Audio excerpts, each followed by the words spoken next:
Like, subscribe, and turn on notification for more amazing video. Respect! Daniel Davidson's boots scraped against the cracked pavement of Nexus Prime's lower district, each step echoing his desire to disappear into the background noise of the galaxy's most notorious alien megacity. The neon signs bathed his scarred face in alternating hues of purple and red, highlighting the permanent creases around his eyes.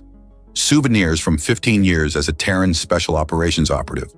"Just another night in paradise," he muttered, pulling his weather jacket tighter against the perpetual drizzle that seemed to follow him like guilt. 3 years since he'd gone AWOL after the Centauri massacre. 3 years trying to drink away the memories of his squad dying, while politicians called it acceptable collateral damage. Now he was just another human drifter in an alien metropolis, taking odd security jobs that required his particular skill set without asking questions about his past. The rain intensified as Dan cut through a narrow passageway between towering structures. The distant thrum of Nexus Prime's entertainment district faded behind him, replaced by the unsettling quiet of the city's forgotten corners. His instincts, honed through countless combat drops, suddenly flared to life. A muffled whimper caught his attention, and Dan paused, his hand automatically reaching for the illegal pulse pistol concealed beneath his jacket. He peered down a cramped alleyway to his right. 6 hulking draconian thugs had cornered something against the wall. Their scaled bodies blocked his view, but a flash of pink fabric and a terrified sob told him everything he needed to know. "Hey!" Dan called out, his voice carrying the authority that once commanded elite soldiers. "Why don't you pick on someone your own size?" The Draconians turned, their reptilian faces contorting into sneers. Between them, Dan caught sight of a small humanoid alien child with delicate blue skin and frightened eyes that seemed to glow in the darkness.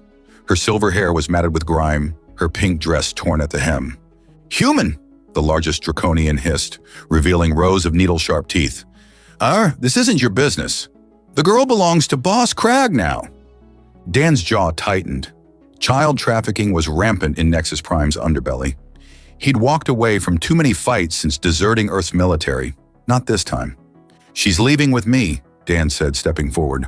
"You can walk away or you can bleed. Your choice." The Draconians exchanged glances, then laughed, a sound like gravel in a blender. The leader drew a serrated blade that gleamed wetly in the dim light. "Humans, always thinking you're the toughest species in the galaxy." Dan didn't waste breath on a response. As the first Draconian lunged, he sidestepped with practiced ease, driving his elbow into the alien's throat with enough force to collapse its windpipe. The creature dropped, gasping. The others attacked in unison. Dan fought with the cold efficiency that had made Terran's special forces feared throughout contested space. He broke the arm of the second attacker and used the alien's momentum to throw him into 2 others.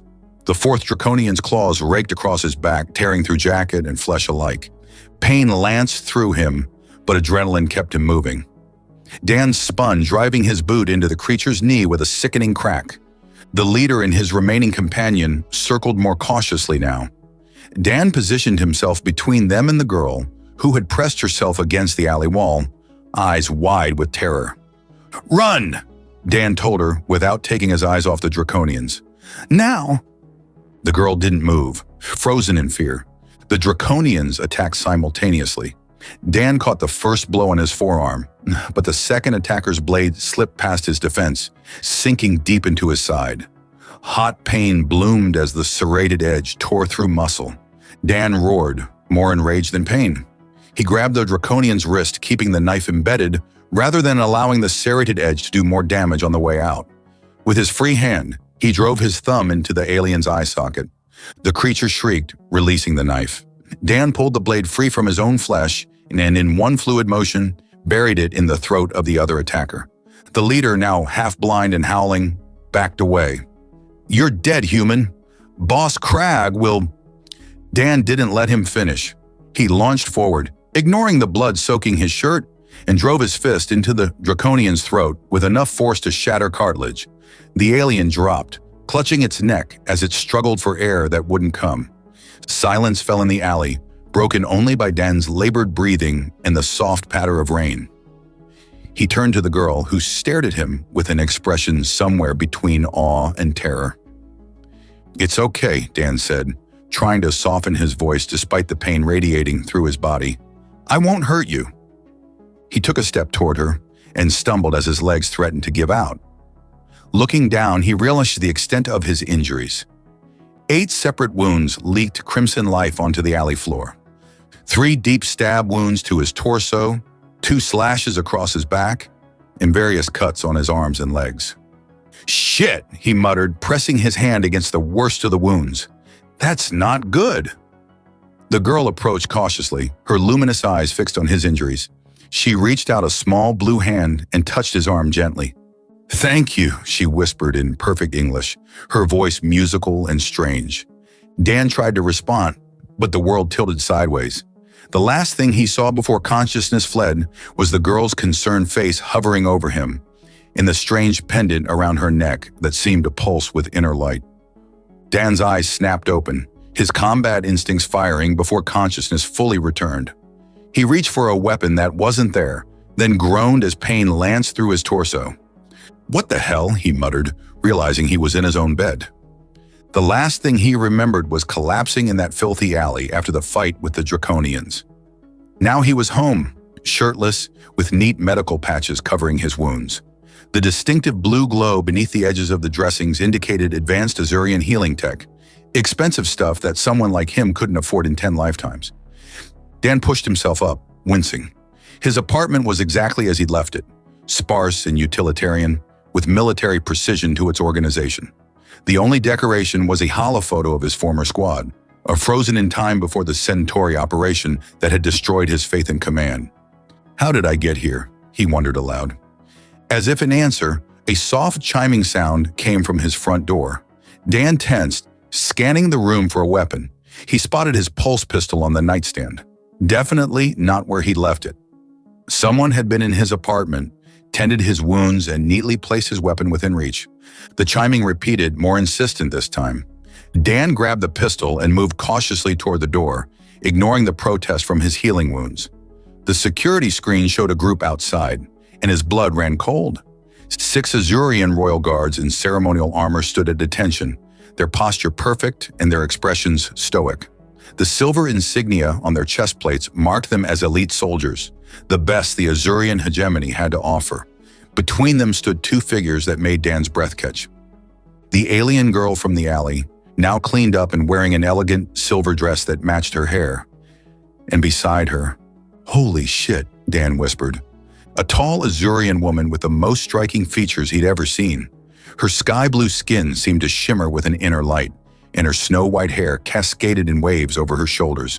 She wore a form-fitting black outfit that accentuated curves that would make a human supermodel envious. The material, something like leather but more supple, hugged her body in ways that made Dan's mouth go dry. The chiming sounded a third time. Dan looked down at himself, shirtless, bandaged, and holding a highly illegal weapon. Not exactly how he'd planned to meet whoever this was, but they clearly knew he was here. "Screw it," he muttered, tucking the pistol into the waistband of his pants at the small of his back. He pressed his palm to the door panel. The door slid open, and Dan found himself face to face with the Azurian woman. Up close, she was even more breathtaking. Her eyes were the color of Earth's oceans, with subtle flecks of silver that seemed to dance when she blinked. A small, amused smile played at the corners of her mouth as she took in his appearance. "Daniel Davidson," she said, her voice melodic with the slight, harmonic undertone characteristic of Azurians. "Former captain, Terran Special Operations, 7th Infiltration Unit. Decorated 6 times for valor, presumed dead after the Centauri incident." Dan's jaw tightened. "You've got the wrong guy. Name's Dan Smith. I'm a freelance security consultant." Her smile widened, revealing perfect teeth with the slightest blue tint. "Of course. My mistake," she gestured to the girl beside her. "I believe you've already met my daughter, Lava." The girl, Lava, stepped forward, her large eyes fixed on Dan with unmistakable hero worship.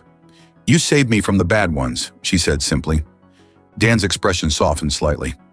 "You're looking better, kid." He turned his attention back to the mother. "I appreciate the medical attention, but I don't know what you want from me." The Azurian woman raised an elegant eyebrow. "May we come in?"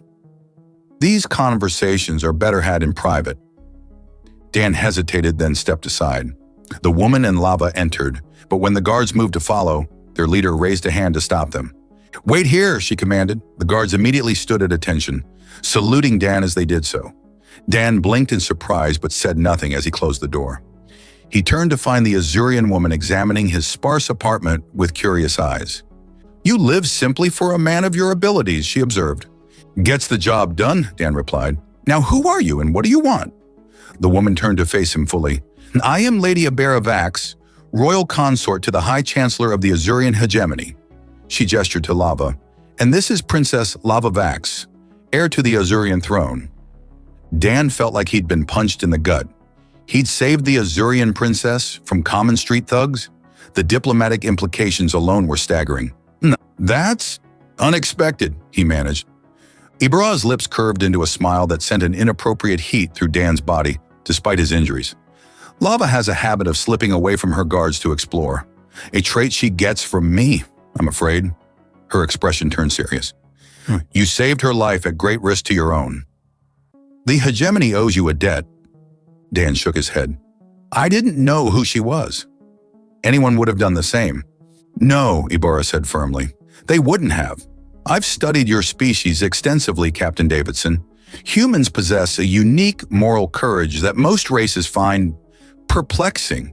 You'll fight and die for principles, for strangers. It's what makes your kind so dangerous and so valuable." She stepped closer and Dan caught her scent. Something like vanilla and spice, but alien and exotic. "I want to offer you a position as Lava's personal bodyguard. The salary is substantial, and you would have diplomatic immunity throughout hegemony space." Dan frowned. "I'm not looking for a job, especially not one that puts me in the spotlight." "I understand your reluctance given your situation with Earth authorities," Ibera said smoothly, "but consider the alternatives. The man you crossed, Boss Crag, is not merely a criminal. He's the local enforcer for the Draconian Syndicate." Dan's blood ran cold. The Syndicate was the most feared criminal organization in the galaxy, with tentacles reaching into every level of government across multiple species. "By tomorrow," Ibera continued, "there will be a bounty on your head that will attract every mercenary and assassin in the sector. Alone, your chances of survival are minimal." Dan's mind raced, weighing his limited options. The mention of the Draconian Syndicate changed everything. He'd tangled with them once before, during a classified operation on Rigel 4. It hadn't ended well for his team. "I'll escort you and the princess back to your embassy," he finally said. "After that, we can discuss a temporary arrangement while I consider your offer." Relief flickered across Ibera's perfect features. A reasonable compromise. Dan moved to a storage compartment, retrieving a fresh shirt and his backup weapons.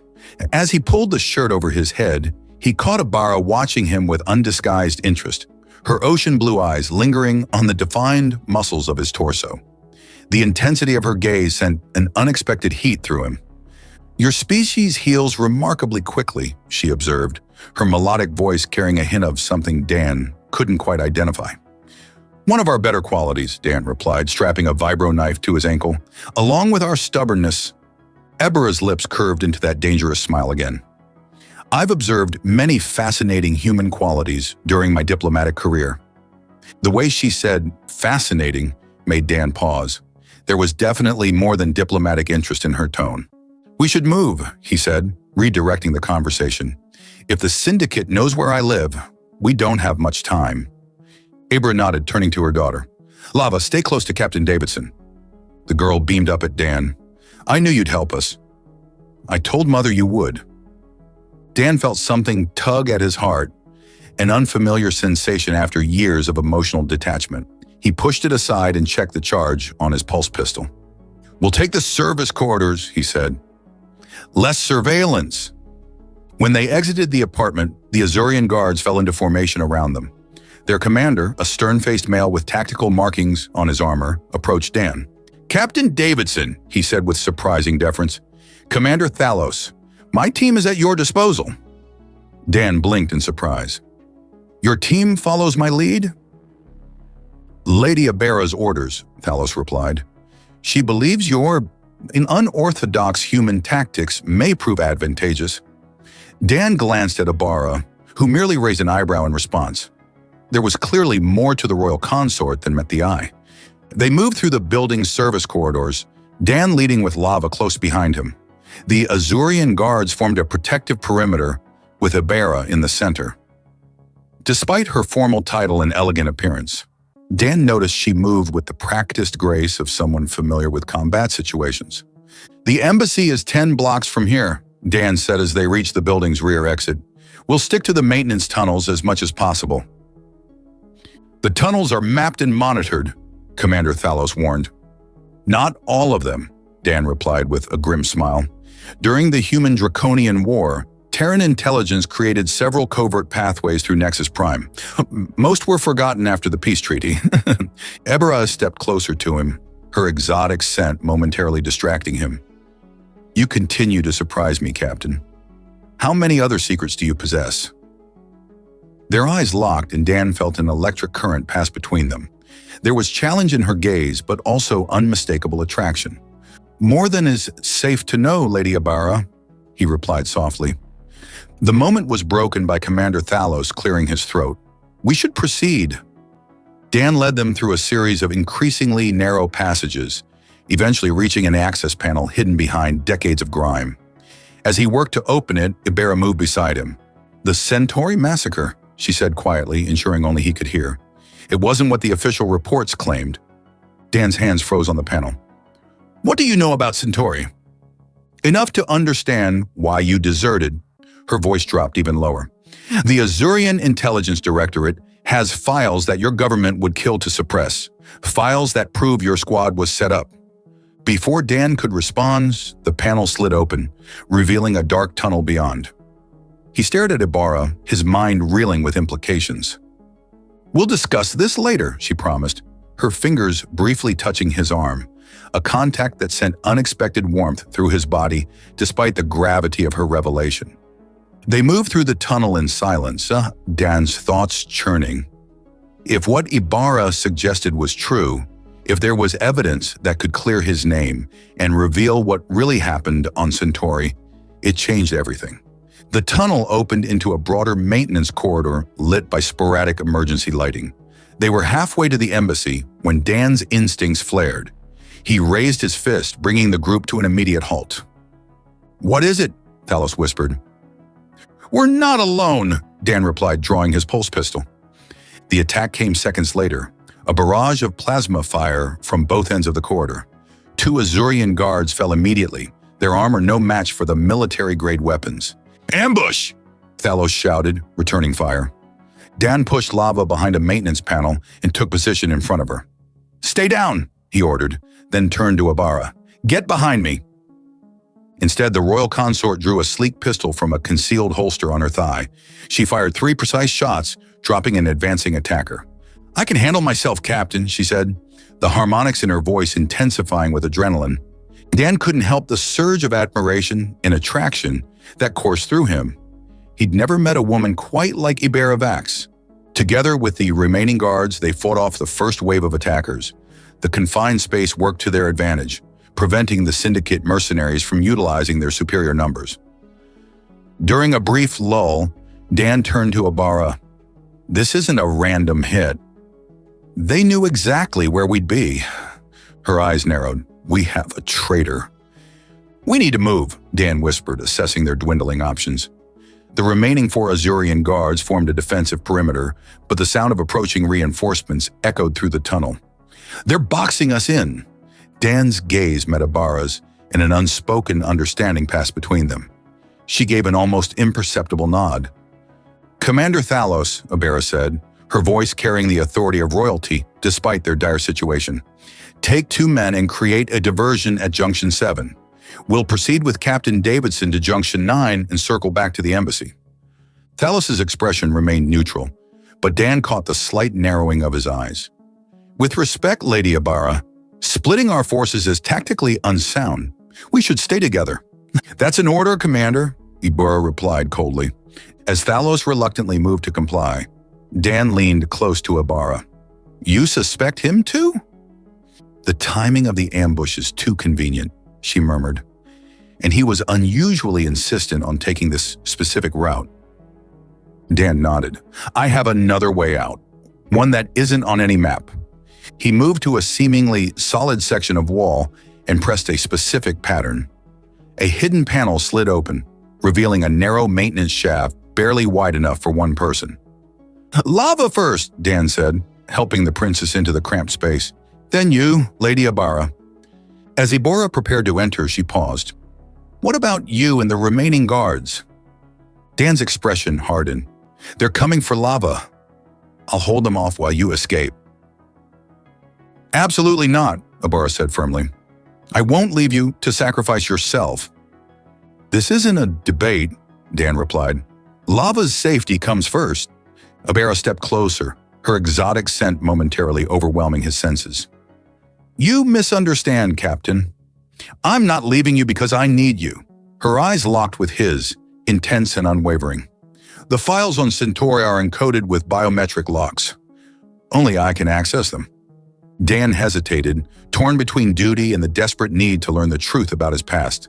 Captain, one of the remaining guards called out, multiple hostiles approaching. In that moment, Dan made his decision. Guards, hold position and cover our escape. Fall back to the embassy when you can. He turned to Ibarra. You first, then me. Ibarra slipped into the shaft and Dan followed, sealing the hidden door behind them. The narrow passage forced them to crawl in single file, with lava leading the way under Dan's whispered directions. This leads to an abandoned maintenance hub, Dan explained quietly. From there, we can access a direct route to the diplomatic quarter. They emerged 10 minutes later into a dusty chamber filled with obsolete machinery. Dan helped Ibarra and lava out of the shaft, his hands lingering perhaps a moment longer than necessary on Ibarra's waist. The contact sent an electric current through both of them. Thank you, she said softly, her eyes conveying more than simple gratitude. Dan cleared his throat, refocusing on their situation. We need to keep moving. If Thalos is the traitor, he'll report our escape route. If he's still alive, Ibarra noted grimly. Mother, lava interrupted, her young voice trembling slightly. I'm scared. Ibarra knelt beside her daughter, brushing a strand of silver hair from her face. Remember what I taught you about fear, little one? Lava straightened her shoulders.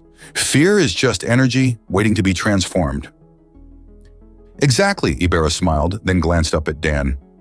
A human philosophy, actually, from your ancient Eastern traditions. Dan raised an eyebrow, impressed. You've studied Earth cultures? Extensively, Ibarra admitted, rising to her feet. Humans fascinate me. Your species is so young compared to most galactic civilizations, yet you've accomplished so much. Your adaptability, your creativity, your passion. The way she said the last word made Dan's pulse quicken. We should go, he said, trying to maintain his professional demeanor, despite the growing tension between them. They navigated through a series of abandoned corridors, Dan leading them with the confidence of someone who had spent years mapping escape routes. As they approached the diplomatic quarter, Dan held up his hand, signaling them to stop. Something's wrong, he whispered. The security protocols are offline. Ibarra's expression darkened. The embassy's defenses should be active at all times. Unless someone shut them down from the inside, Dan concluded, the betrayal goes deeper than Thalos. Ibarra's face paled slightly, making her blue skin take on a silvery hue. The High Chancellor's Chief of Security, Voran, has been pushing for closer ties with the Draconian systems. I dismissed it as political maneuvering, but now you're not so sure, Dan finished. We need a safe house somewhere off the grid. Ibarra hesitated, then nodded decisively. I know a place, an old cultural exchange center in the Human District. It was abandoned after the war, but I maintained it privately for research purposes. Dan gave her a questioning look, but she merely offered an enigmatic smile in response. First, Dan said, we need to confirm our suspicions. He pulled a small device from his pocket, a military-grade scanner that was highly illegal for civilians. This will let us tap into the embassy security feed without being detected. The device flickered to life, displaying multiple camera angles from inside the Azurian embassy. What they saw confirmed their worst fears. Voran, the chief of security, was meeting with a draconian official in the embassy's secure conference room. Commander Thalos stood beside them, very much alive and unharmed. "That's Crag," Dan said grimly, recognizing the draconian. "The same one who sent those thugs after lava." Ebara's expression hardened into something dangerous. "Treason," she whispered. "They're conspiring with the Syndicate." "But why target lava?" Dan asked. Ibarra's eyes met his, and for the first time he saw genuine fear in them. Because she's not just the heir to the throne. She carries a genetic modification that makes her immune to the draconian bioweapon that devastated our colonies during the war. Her DNA could be used to create a countermeasure that would render their greatest weapon useless. Dan's tactical mind quickly processed the implications, making her the perfect bargaining chip or research subject. Ibera nodded grimly. "We need to get to the safe house, now." They reached Ibera's safe house just as Nexus Prime's artificial night cycle began, now casting the human district in shadows broken only by scattered neon signs. The building looked abandoned from the outside, a nondescript three-story structure with faded lettering that once announced Earth Azuria Cultural Exchange. "Doesn't look like much," Dan commented as Ibarra pressed her palm against a hidden scanner. "That's the point," she replied with a hint of amusement. The door slid open silently, revealing an interior that contradicted the decrepit exterior. The space was elegant yet functional, a blend of human and Azurian aesthetics. Modern furniture with clean lines sat alongside traditional Azurian artifacts. One wall displayed a collection of earth art spanning multiple centuries. "You weren't kidding about studying human culture," Dan observed, examining a replica of Rodin's The Thinker. Ibarra guided Lava to a comfortable seating area. "Rest here, little one. You're safe." The girl was exhausted, her eyelids heavy.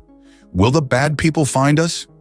"No," Dan said firmly. "I won't let them." Lava smiled sleepily. "I knew you wouldn't. That's why I followed you that night. I saw you and knew you were different." Dan exchanged a puzzled look with Ibarra. "What does she mean she followed me?" Ibarra sighed as Lava drifted to sleep. "She has abilities that are rare among our kind. Precognition of a sort. She sometimes sees fragments of possible futures." She gestured for Dan to follow her to another room. "It's why she slipped away from her guards that night. She saw you in a vision." The adjacent room was clearly Ibarra's private study. One wall was entirely covered with data screens, currently dark. A large desk dominated the center with comfortable seating arranged nearby. "You said you had files on Centauri," Dan said, his voice tight with controlled emotion. Ibarra nodded, moving to the desk. "Computer Authorization Ibaravax, Royal Protocol 793. The screens flickered to life, displaying classified Azurian intelligence files. Ibarra's fingers danced across the interface, bringing up documents marked with both Terran and Azurian security classifications. 3 years ago, she began, your squad was sent to Centauri 4 to investigate suspected weapon smuggling. What you weren't told was that Terran High Command already knew what you would find. A draconian bioweapons facility developing a virus specifically engineered to target human DNA. Dan's blood ran cold. That's impossible. High Command would never... They would if they'd been infiltrated, Ibarra interrupted, bringing up personnel files of several high-ranking Terran officials. These individuals were compromised. Some blackmailed, others replaced with surgically altered draconian agents. Dan stared at the faces. Men and women he'd respected, had taken orders from. Why send us at all? Your squad was getting too close to the truth through other investigations. The compromised officials needed to eliminate you while maintaining plausible deniability. Ibarra's voice softened. They sent you in with faulty intelligence, withdrew your extraction team, and then bombed the facility with you still inside. And blamed us for the civilian casualties we... Dan finished, the pieces finally fitting together. They made us scapegoats. Yeah, but there was something they didn't anticipate. Ibarra brought up footage that Dan had never seen. Security video from inside the facility showing his squad evacuating civilians before the bombing began. You saved over 300 lives that day. The official report claimed you killed them. Dan's hands clenched into fists as years of guilt and anger threatened to overwhelm him. I watched my entire squad die trying to get those people out. And for what? So some corrupt officials could cover their tracks? Ibara moved closer, her presence somehow calming the storm inside him. For what it's worth, the Azurian government never believed the official story. That's why I've been tracking you since you disappeared. Their eyes met, and Dan saw something beyond diplomatic interest in her gaze. Why would you care about clearing the name of a human soldier? Because the same conspiracy that destroyed your squad is now targeting my daughter, she replied. And because, she hesitated, then continued more softly. Because I've never encountered anyone like you, Daniel Davidson. The way she said his name sent a current of electricity down his spine. They stood close now, the tension between them palpable. The Azurian concept of connection is different from the human understanding, she explained, her voice taking on a husky quality. We believe that souls recognize each other across lifetimes, across species. And what does your soul recognize in me? Dan asked, his voice rough with emotion. A warrior's heart, honor, sacrifice. Her hand rose to his face, fingers tracing the scar along his jaw. It's something I've never found among my own kind. Dan caught her hand, holding it against his cheek. And what's that? Fire, she whispered. The last threads of Dan's resistance snapped. He pulled her to him, their lips meeting in a kiss that burned away years of isolation and pain. Her skin was cooler than a human's, but her mouth was warm, tasting of something sweet and alien and intoxicating. Ibara responded with equal fervor, her fingers threading through his hair as she pressed herself against him. When they finally broke apart, both were breathing heavily. I've wanted to do that since I first saw you, she admitted. Even with all these wounds? Dan asked with a half smile, gesturing to his bandaged torso. Especially because of them, she replied. 8 stab wounds to save a child you didn't know. Such beautiful, human recklessness. Their second kiss was deeper, more urgent. Dan's hands traced the curves of her body through the sleek material of her outfit, while hers explored the hard planes of his chest and shoulders. They moved toward a doorway at the back of the study, lips barely parting, when a sharp alarm cut through the moment. Ibara pulled back, her eyes wide. Perimeter breach, she said, moving quickly to the security console. Someone's found us. Dan was instantly alert, reaching for his weapon. How? This place isn't on any registry. Ibara's fingers flew across the controls, bringing up external camera feeds. It's not the syndicate, she said with surprise. It's a human. Female. Unarmed. The screen showed a woman in nondescript clothing standing at the building's entrance, looking directly at the hidden camera. I know her, Dan said, his expression darkening. That's Maya Fowler. She was my squad's intelligence officer, supposedly killed on Centauri. Let her in, Dan said, his hand never leaving his weapon. But keep lava hidden. Abra nodded, activating the entry protocols while Dan positioned himself strategically by the door, ready to neutralize the threat if necessary. Maya Fowler entered cautiously, her hands visible. She looked different from Dan's memories, thinner with a jagged scar running from her left temple to her jaw. Her eyes widened at the sight of him. Captain Davidson, she breathed, you're really alive. Funny, I was about to say the same thing about you, Dan replied coldly. Last time I saw you was on Centauri, supposedly dead in the explosion. Maya's expression hardened. I could say the same. I woke up in a draconian lab. They were experimenting on survivors. She pulled up her sleeve, revealing blue-tinged veins that pulsed unnaturally beneath her skin. They were testing their bioweapons on us. Dan's tactical mind immediately registered the threat. How do I know you're really Maya? The Draconians have advanced disguise tech. Operation Blackfish, Maya replied without hesitation. Your lucky socks with the cartoon fish. The way you always said, let's dance before a drop. Her voice softened. The promise you made to visit my parents if I didn't make it back. Something in Dan's chest loosened slightly, but years of training kept him wary. If you're really Maya, prove it. Tell me something only she would know. Maya smiled sadly. The night before Centauri, you got drunk and admitted you joined Special Forces because your father said you'd never make it through selection. Dan lowered his weapon fractionally. Why are you here, Maya? Because the conspiracy goes deeper than you know. She glanced at Abera. And because the Draconians are planning something big, they've developed a new version of their bioweapon, one that targets Azurian DNA. They're planning to release it on the Azurian homeworld during the Ascension Festival next week. Ibarra stepped forward. How do you know this? Because I've been undercover in their research facility for the past year, Maya explained. After they experimented on me, I managed to convince them I wanted revenge against humans for abandoning me. They altered my appearance and sent me to infiltrate human resistance cells. She smiled grimly. Instead, I've been gathering intelligence on their operations. And they just let you walk away? Dan asked skeptically. No. I escaped 3 days ago when I discovered their plans for the princess. Maya turned to Abera.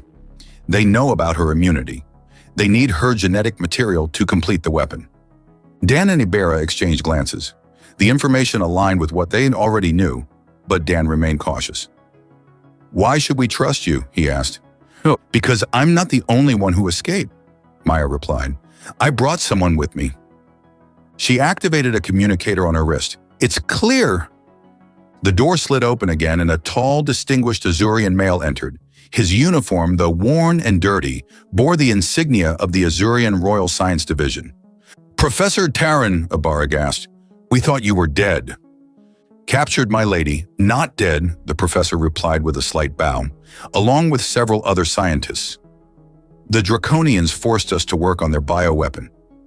He can verify my story, Maya said, and he knows how to create a countermeasure using the princess's immunity.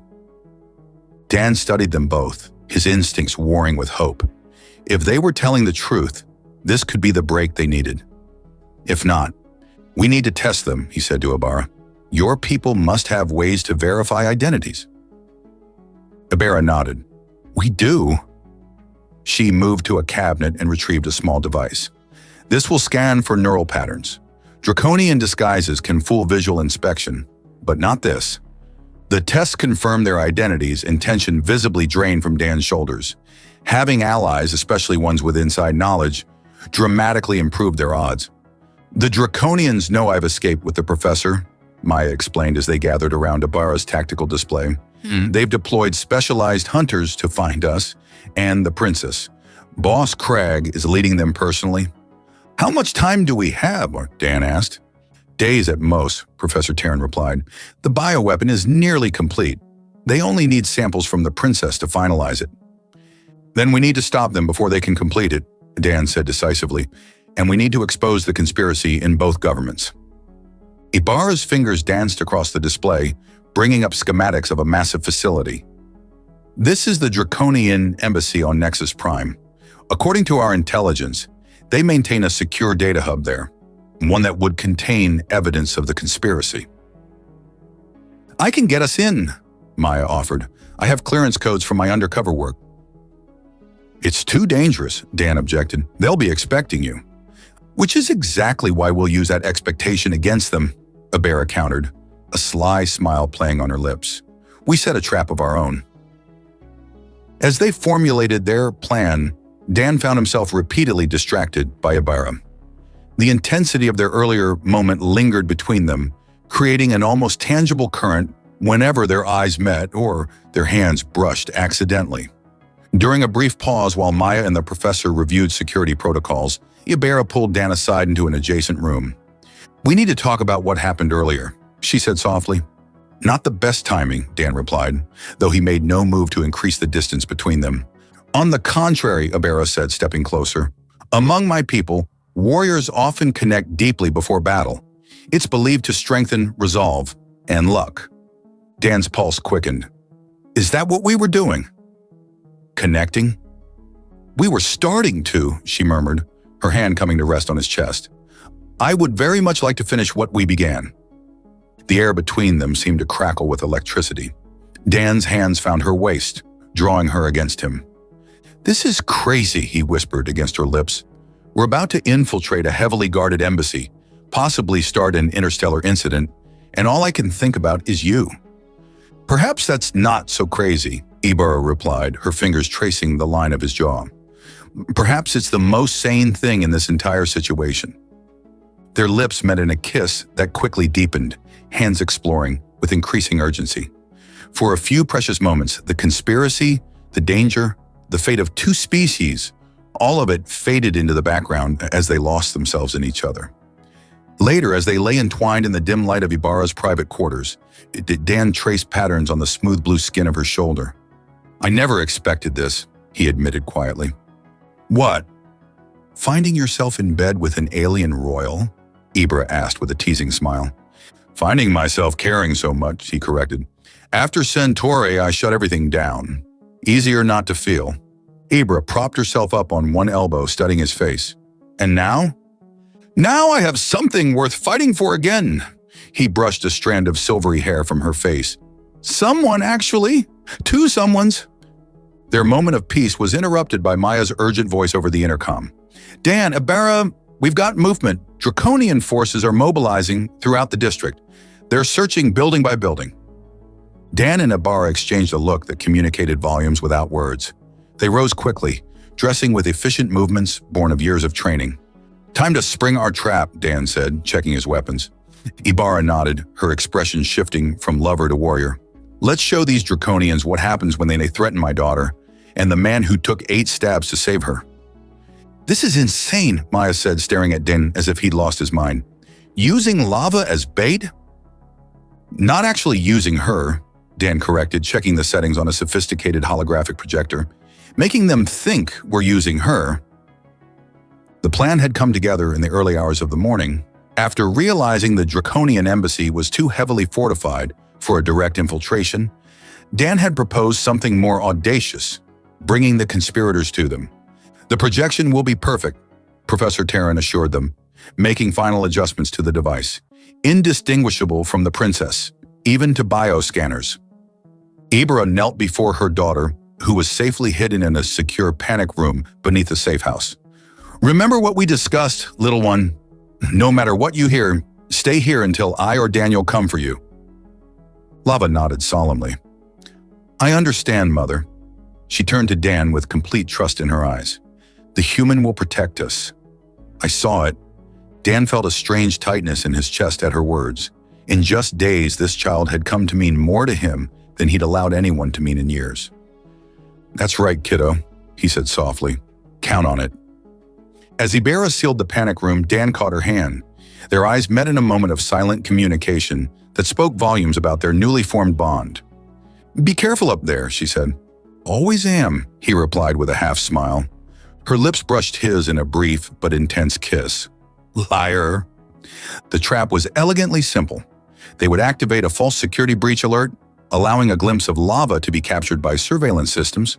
The Draconian hunters would detect it, and Boss Crag, eager to claim the prize himself, would lead the assault team rather than delegating.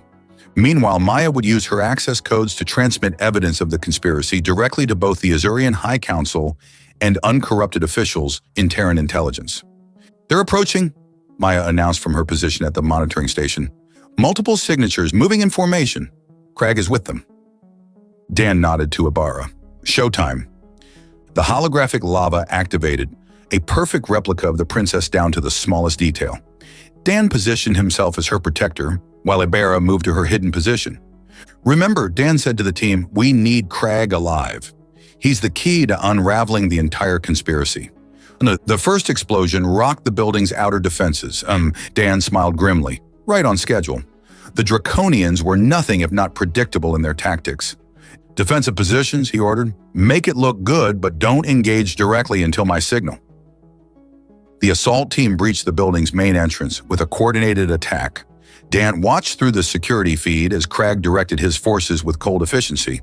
The Draconian crime lord was impressive, tall and powerfully built even for his species, with scarred scales that spoke of countless battles.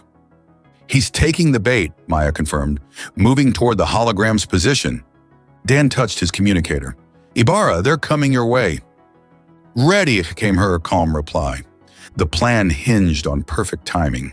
As Craig and his elite guards approached the room containing the holographic lava, Dan activated the building's internal security systems, modified by Professor Terran to target only Draconian biosignatures. and stun fields activated, dropping most of Crag's forces instantly. The crime lord himself, protected by advanced personal shielding, staggered but remained standing. "Now!" Dan shouted. Abara emerged from her hiding place, a specialized disruptor in hand. The device, designed by Taran, fired a concentrated pulse that shorted out Crag's shields. Simultaneously, Dan burst from his position and tackled the Draconian to the ground. Crag fought with the ferocity of his species, his clawed hands slashing at Dan's face. One caught his cheek, opening a fresh wound, but Dan had fought Draconians before. He knew their weak points. With practiced precision, he struck the sensitive nerve cluster at the base of Krog's throat. The crime lord's eyes widened in shock as his body went temporarily rigid. "That's for the 8 stab wounds," Dan growled, securing restraints around Crag's wrists. Maya's voice came through the communicator. "Transmission complete. The evidence is out. Both governments are responding." Dan hauled Crag to his feet as Ibarra approached, her weapon trained steadily on the Draconian's head. "Boss Crag," she said, her voice regal despite the combat zone surrounding them. "By the authority of the Azurian hegemony, you are under arrest for conspiracy, attempted kidnapping of royal blood, and bioweapon proliferation." Crag's reptilian features twisted into a snarl. "You've won nothing? The weapon is already being neutralized as we speak," Professor Taran interrupted, entering the room. "Your research facility on the Azurian border has been raided by loyal forces. The bioweapon program is finished." The Draconian's expression shifted from rage to calculation. "I have information, valuable information, about the human conspirators." "Save it for the tribunal," Dan said coldly. "You'll have plenty of time to talk." Within hours, the safe house was swarming with loyal Azurian forces and representatives from uncorrupted Terran intelligence. The conspiracy, 3 years in the making, had unraveled with breathtaking speed once exposed to light. Dan found Ibarra on the building's roof, looking out over the sprawling cityscape of Nexus Prime as dawn broke. He moved to stand beside her, their shoulders touching. "It's over," he said simply. "No," she replied, turning to face him. "It's just beginning." Her eyes held a warmth that made his heart race. After so many years of running, of isolation, the connection between them felt like coming home to a place he'd never known existed. "The High Chancellor has requested your presence at the palace," she continued, "to formally recognize your service to the hegemony." Dan raised an eyebrow. "I'm still technically a deserter from Terran forces." "Not anymore," she smiled. "Your name has been cleared. The evidence Maya transmitted included full exoneration for you and your squad. You're a free man, Daniel Davidson." The weight that had pressed on his shoulders for 3 long years suddenly lifted. Dan took a deep breath of the morning air, feeling truly alive for the first time since Centauri. "What happens now?" he asked. "That depends," Ibarra replied, stepping closer. "The position as Lava's bodyguard is still open. She's quite insistent on having you, specifically." "Just Lava?" Dan asked, his hands finding her waist. Ibarra's lips curved into that dangerous smile he'd come to adore. "Well, the royal consort might have similar requirements." "Sounds like a demanding job," he murmured, drawing her against him. "Very demanding," she agreed, her fingers tracing the fresh cut on his cheek. "The hours are long, the danger considerable. And the benefits." Her kiss was answer enough, passionate and promising, sealing a bond that had formed in the most unlikely of circumstances. 2 weeks later, Dan stood in the grand hall of the Azurian Royal Palace, uncomfortable in the formal Terran dress uniform he'd been provided. Beside him stood Maya and the surviving members of his squad, all officially pardoned and recognized for their heroism on Centauri. The ceremony was broadcast throughout both Terran and Azurian space, a powerful symbol of renewed alliance between the species. When the High Chancellor called Dan forward, the entire assembly rose in respect. "Captain Daniel Davidson," the Chancellor intoned, "for your courage in saving Princess Lava, for your pivotal role in uncovering the conspiracy against our peoples, and for taking 8 stab wounds in defense of an unknown child, we bestow upon you the Order of the Azure Star, the highest honor our hegemony can grant to a non-Azurian." As the medallion was placed around his neck, Dan caught Lava's eye. The princess beamed at him from her royal seat, no longer the frightened child from the alley. Beside her sat Ibarra, resplendent in formal attire that somehow managed to be both regal and alluring. The look she gave him carried the heat of their private moments and the promise of countless more to come. Later at the reception, the High Chancellor drew Dan aside. "Lady Ibarra has informed me of your connection," he said with surprising warmth. "Such bonds between our species are rare, but not unprecedented." Dan tensed slightly. "Is that going to be a problem?" The Chancellor laughed, a musical sound. "On the contrary. After recent events, the people would welcome such a union, a symbol of our renewed alliance." Before Dan could respond, Ibarra appeared at his side, her hand slipping naturally into his. "Are you frightening my human father?" she asked with mock severity. "Merely discussing his future," the Chancellor replied, "which I believe looks exceptionally bright." As the Chancellor moved away to greet other guests, Dan turned to Ibarra. "Your father seems surprisingly accepting of us." "Azurians value strength, courage, and loyalty above all else," she explained. "You've demonstrated all three in abundance." Her eyes sparkled with mischief. "Besides, he's quite looking forward to grandchildren with your particular human traits." Dan nearly choked on his drink. "That's moving rather fast, isn't it?" Ibarra laughed, the sound sending pleasant shivers down his spine. "We have time, Daniel. All the time we need." As they moved on to the dance floor, Dan reflected on the strange path that had led him here. From a deserter hiding in the shadow to a decorated hero with a future brighter than he could have imagined, all because he couldn't walk past a child in danger. 8 stab wounds had changed everything, and he wouldn't have it any other way.